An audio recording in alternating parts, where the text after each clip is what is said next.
Hi, readers. I bet you're wondering why Mrs. Ireland is wearing this hat. Well, this hat reminds me of Indiana Jones, and it's kind of an Indiana Jones looking kind of hat that I found at my house. And Indiana Jones likes to go on adventures. If any of you have seen any of the Indiana Jones movies, you would know that. But we are starting a new unit this week for reading, and we're going to be talking about readers going on adventures. We're going to be studying and thinking about fiction books as we do this because fiction books lend themselves the best to adventures because you can use your imagination, you can think about what the character's doing, where they're going, what's happening to them, and it's just like going on an adventure, just like Jack and Annie when we read the Magic Treehouse books. So a little bit of this might seem like a review, but I think it's a good time for us to make sure that we have these skills and don't lose them before we go on to second grade. So I'm going to show you a little anchor chart. Okay, and we're going to be talking, I'm going to get it super close here. We're going to be talking about readers going on adventures. Now, you already know that when you go on a reading adventure, it's a really good idea to take a sneak peek, and I think most of you are really good at doing that.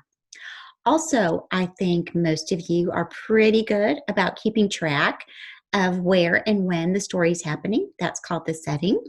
But the one that we're going to really focus on today is this one. In fact, I've got a bigger one that I'm going to show you. Okay. And this is making predictions about what will happen next in a story. Now, when we make predictions, you know that we are not just making wild guesses, just picking things off the top of our head that could happen that might be kind of crazy sounding. We use everything that's happening in the story. We look at what the character's doing, who they're with, how they're feeling, where they are. We look at the whole picture, and then we make kind of a movie in our mind. We think about what's happening and then what could happen next, because that's always really fun to guess. Okay, so I've got a story. I'm going to go ahead and take this hat off. My hair gets kind of messed up when I'm wearing that, kind of goofy. Okay, we're going to go ahead and take a look at a book in Epic, and it's a perfect book for making predictions. I thought it was really cute. So I'm going to go ahead and put my reading glasses on, and I'm also going to share my screen, and I'm going to pull up a book on Epic that's called A Night at the Zoo. Now, I don't know if any of you have read A Night at the Zoo, but I want you to read along with me because it's got some really fun things that happened in it. So, A Night at the Zoo. Okay, and I need to figure out a good place to put my face, maybe just up here. All right, Sam and Pop are at the zoo. Smile, snap. Ring, ring, ring, ring, ring, ring, ring. Hello, says Pop. It is Mom. We'll be home soon. I want popcorn, says Sam. Yum, they are sleepy. Okay, now I bet if we stop right now, you could make a really good prediction about what will happen next. How many of you think that they're both going to fall asleep? Or maybe just one of them will fall asleep. Okay, let's see what happens. Sam and Pop nap.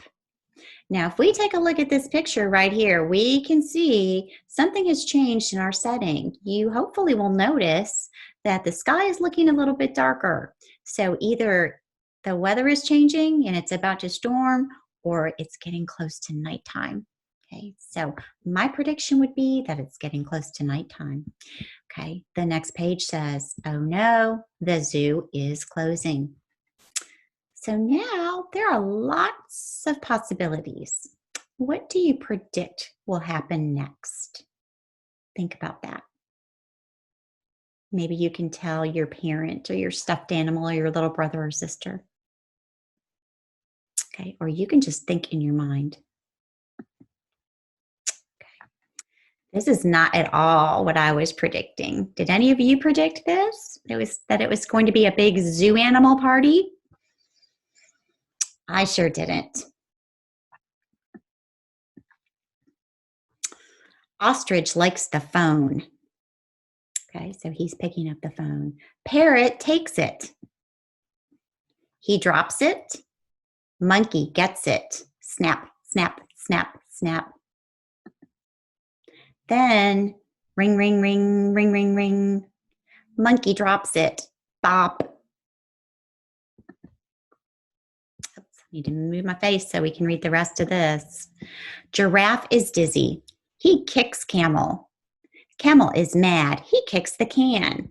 Okay, so pay attention. Okay, I don't know if you saw it. The phone is right down here.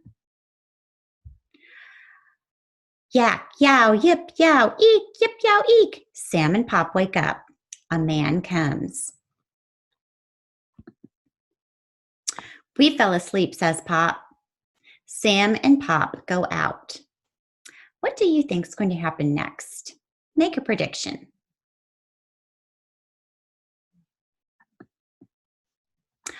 Oh no, I lost my phone, says Pop. How many of you thought about that? The fact that he didn't look for his phone before he left. Then ring, ring, ring, ring, ring, ring. They're looking up. Make a prediction about where you think the phone might be. Uh-oh, I skipped a page. There we go.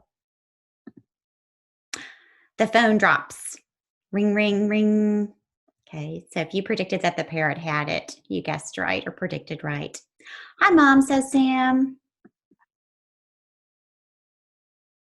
What?